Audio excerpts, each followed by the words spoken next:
I love well, I say I love it when I do this. I haven't done this very much. I'm gonna say I love it when I bring out the orange case. Because the orange case means typically, down the road it'll mean that I have I'll be reminiscing about the blades of old that I had made, etc. But right now, I'm basically having a bit of a triumph moment because I'm about to show my newest inductee into the orange case. It is a new knife that I made that has a spot in the orange case. So I'm going to open this up here, and it is this one. I don't know what I'm going to call it. I don't really name my knives, but this is it. It is a 440C blade with 305 stainless steel liners and a 305 stainless steel clip. The screws that I used on this are 440. I use my tap station for it, and let me open up the blade here. I don't have a thumb stud on it. I just kind of put a little bit of a divot in the area there. I didn't want to go necessarily through with making a actual hole. It worked better than I thought it did. I kind of do wish if I was better at machining. I did attempt to machine down some stainless steel threads to make a thumb stud, but this actually panned out pretty good. And I want to open with my weak hand here. And it's actually very smooth because the spine or the divider of the blade is an exact height correlation to the stack, which is what I call the blade and the washer stacked on top of each other. It is literally almost exactly the same as this spacer. I think it was 0.710. It was the thickness. And I went ahead and flame anodized the liners. I had flame anodized the pocket clip. I left the mill scale on the blade. And on the side here, now I had actually had some issues with the hollow grind not coming into the top swedge. So I left a little bit of I kind of tried to create a little bit of a hollow with the fork tip, and then the idea was that with that hollow created, it would take hopefully to making an easier hollow grind pass with the 8-inch wheel. I just wound up, I was able to get some of that fork tip out of there, and then also earlier I had goofed up, slipped, and ground off some of the mill scale that I wanted. And that train has left the station. I could actually go back and... Well, I'm going to explain something in a minute, but I could actually go back and reheat treat the blade, regrind the blade, but I did a quick win. And I'm going to say some things in a minute that may sound kind of counterintuitive or contradictory on this knife. It's very smooth. I think it's due to the approximation of the stack thickness to the divider thickness. I wish I would have ground this back a bit. There is just a little bit of divider protruding through the top. There's a little bit of a pinch, not quite a pinch here. What I traditionally would do is I would bolt both units together. And let me put this down so I can get over this a little bit better. And okay, so I flame anodized the liners, and there's a little bit of a protrusion here on the actual lock portion that kind of comes up a bit. Reason being, I would think that would be because I typically, during part of the process of truing all this stuff up, I will bolt one side together, take the other screw of the like diameter, bolt the other side together, then run those on the belt sander to true up both sides so they're even. And this time around, I think what I did wrong was I had put the spacer in and shaped them with the spacer in. And so sometimes I'll do a quick cleanup with just the liners bolted together, and then do one final cleanup with the spacer and everything in it. Maybe since I left that out, maybe that's why it has a little bit of a protrusion here, but it's not very much. It's not too terribly bad. So it's not too bad. And of course, during the making of a liner lock, I take it apart several times. There's a couple gaps in here.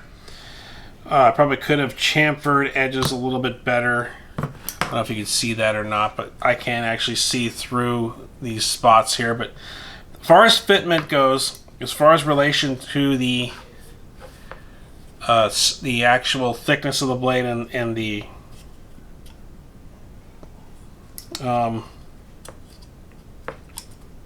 spacer, it's actually some of my best work yet. Also,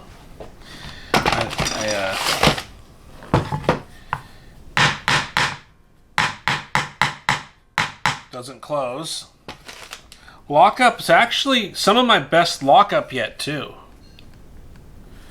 It's actually has a very, very early lockup. And so on the clip, now here's kind of where I was going to go with something I said it's counterintuitive, because I had said that the train had left the station when I had accidentally ground off that mill scale, and I actually did a little bit of a goof up here with the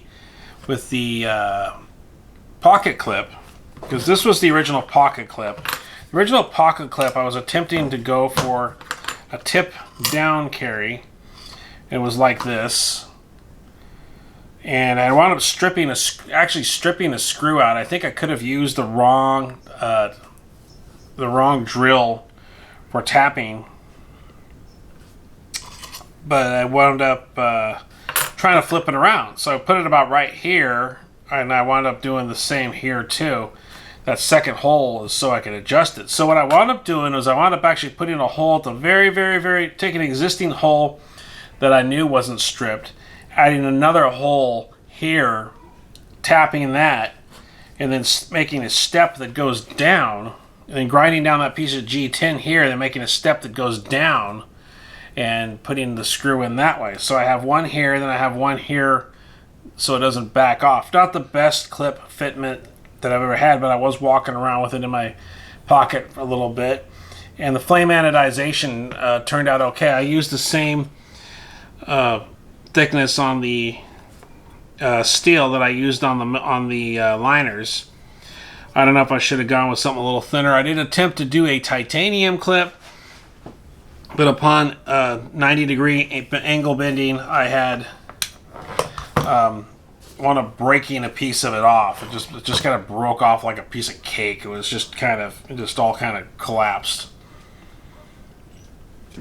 with like a cakey looking break on it. It was kind of weird. I always thought titanium would snap, but it didn't. It just kind of mushed apart. It was weird. But anyway, but I think it worked out pretty good. Now, as far as the clip goes, I was just going to leave the clip like here, looking all nasty.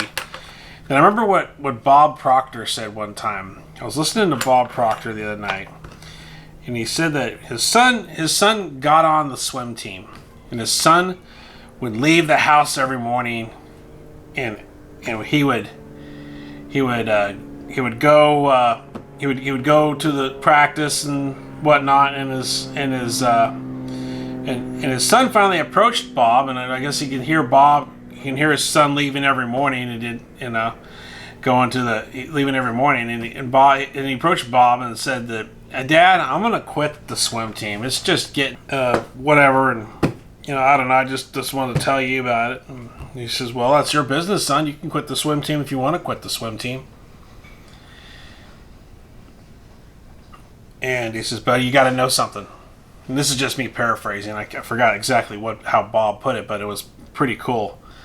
Where he says that if you quit the swim team, what you're basically learning to do is you're learning to just quit at the first sign of trouble. Something to that effect. And I thought to myself, okay, yeah, okay, now I understand I kind of let that go. But this up here, another hole over here that this is covering, I thought to myself, you know, I could go ahead and let that go and go with this cruddy looking clip. But aren't I just kind of training myself just to accept what I can get rather than remedying the situation and taking care of this matter that I think would add to the knife aesthetically, despite its other shortcomings that I had, add to it aesthetically. So I decided to go ahead, tough it out, reconcile the issue with the clip, and I worked on it last night, got the clip on there, and I'm glad I did it. The problems here with the way it kind of looks weird, how it kind of has this weird step here, is that the pivot pin's way over here. The pivot pin needs to be about right here, dead center, more centered. Also, the piece of stock in the stop pin. The stop pin is actually very critical for a liner lock. And the bigger the stop pin, the smaller that portion of blade is, and then the less blade makes it up to here. Okay? So what I should have done to reconcile that stop pin, and what I will do next time, is drill my holes a little closer to the edge of the liner, and I'll also use a thinner diameter stop pin, which I have acquired. I just used the stuff that I had on hand for this. And so I used a thinner diameter material, which will mean that I can have a larger wheel on the blade. I can come up here. Also, I won't use the belt sander to take this out. I'll do a lot more hand file work and file this down and reconcile the inside of that to where it'll be a lot more fuller. And then with this hole moved in, I'll have a blade that's a lot more proportionate. It looks like actually something I'd want on a knife show table at the show. So, yeah. So, but all in all, I'm kind of glad with the way it turned out. I'm glad with the way the scales turned out. And this is all materials that I just kind of had on hand. And I have I just put a quick finish on it last night. I don't know if I'm cutting any paper or not. I cut a little bit of paper with it. It does the trick. I didn't do a wicked edge or anything on it like that. I mean, there's always time to work with this later, but that opening is just really actually pretty. It's actually one of my smoothest, best lockups with the best amount of play on the pivot I've ever had yet. It's been great. And then on the detent, I had some issues trying to get my existing what the heck is it? That's actually white grease in there. If you see that stuff in there, that's actually AGS white grease. I put too much in. And this knife is permanently together too. This knife is not really meant to be taken apart and goofed around with. This is all Loctited in. I stripped that torque screw, putting it in. I have no intention of taking this knife apart. Screws, all these things they're tightened in. This is a dedicated, finished build, and I have no real plans to ever take it apart and goof around with it. So that's definitely a plus. And I also flame anoded the inside of the liner too, a little more purpley. Did the outsides a little more on a golden end, and that's kind of more just me by design. But the detent I want to go in with, I've used this method before. I take a 080 screw, button head screw, and put that in here. I drilled all the way through for the original detent hole, which didn't work. Then I went ahead and drilled the corresponding height of the button head screw. Then I went ahead and ground down the button head screw, and I went ahead and did a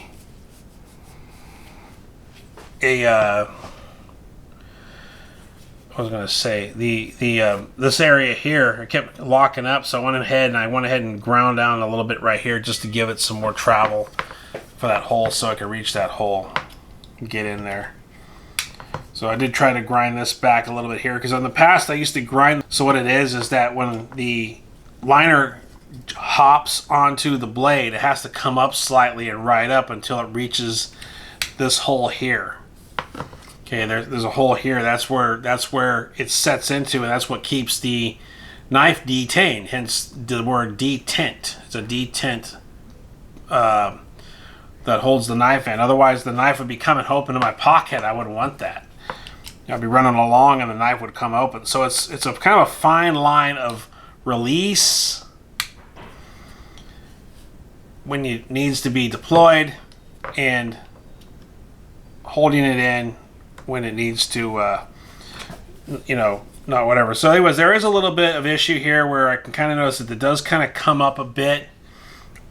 Like right here, right here is where I can feel the bearing engaging that hole, and there's a little bit of point that comes out right here.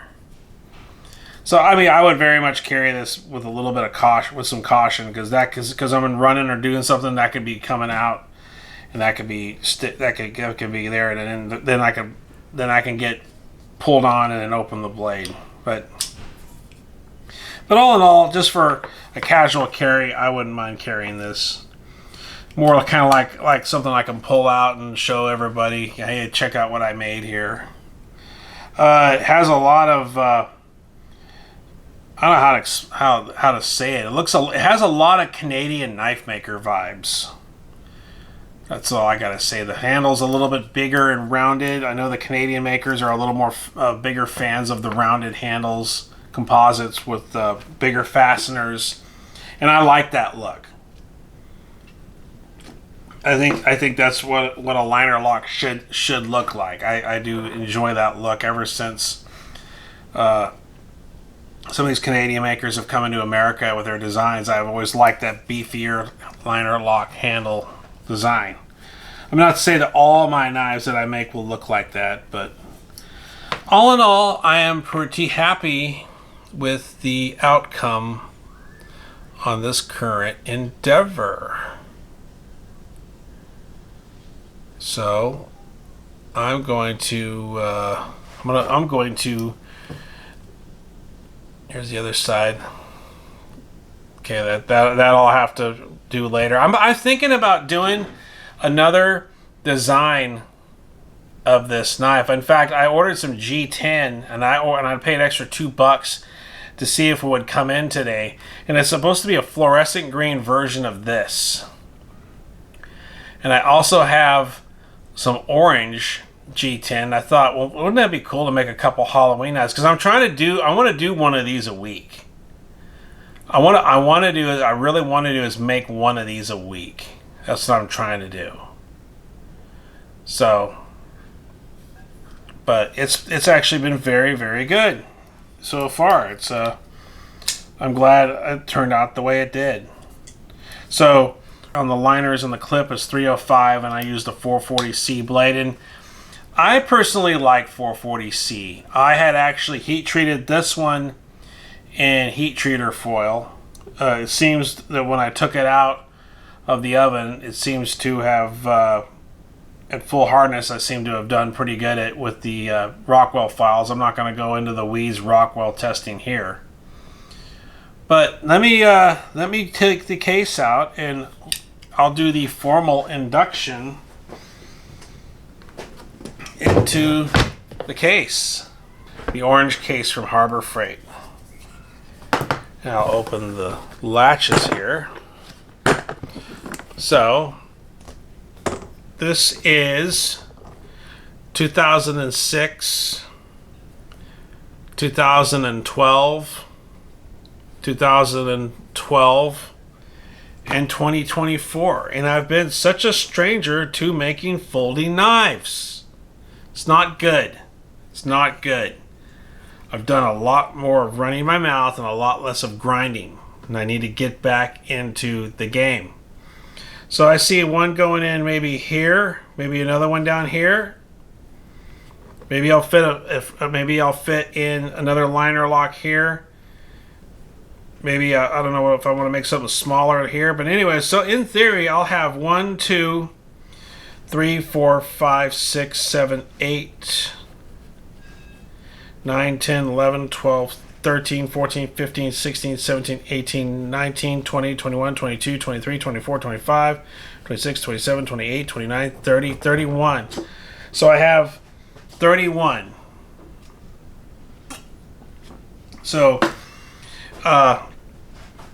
Jim Rohn, another motivational speaker I like, when I did some of my list work with him, and it went with it, not with him. I mean, I never met him, but with his book, he talked about listing goals, but also listing goals that were already attained, because it's a lot easier for people, I think, they may have a big goal, but sometimes it's good to take stock of the good things they did in the past. And so here I am saying, okay, well, yeah, this is what I did here.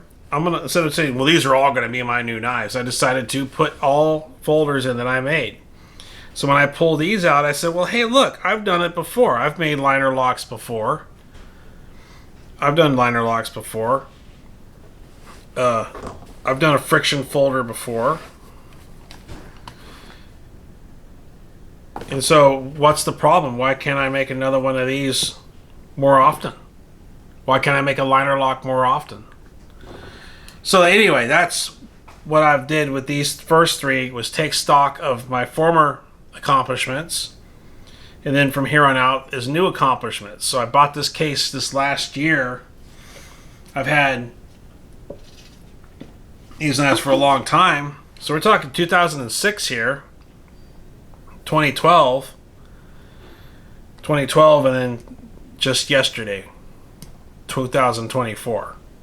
And so that's what the case represents to me. And my goal is to fill this case up with any knife that folds. No, I'm not going to do all friction folders, but later down the road I may add a slip joint. I may add a friction folder. Maybe I'll add a lock back. Maybe I might even make an access style lock. So I don't know. But anyway, that's what I'm doing here. And I finally decided to get up and work toward accomplishing these goals. And I'm happy with my newest creation. And I now close the case, and the case awaits a new inductee, which hopefully I can start doing about one a week. I'm hoping one a week. So don't worry about the haters. Just let the haters worry about you. See you guys on the next one.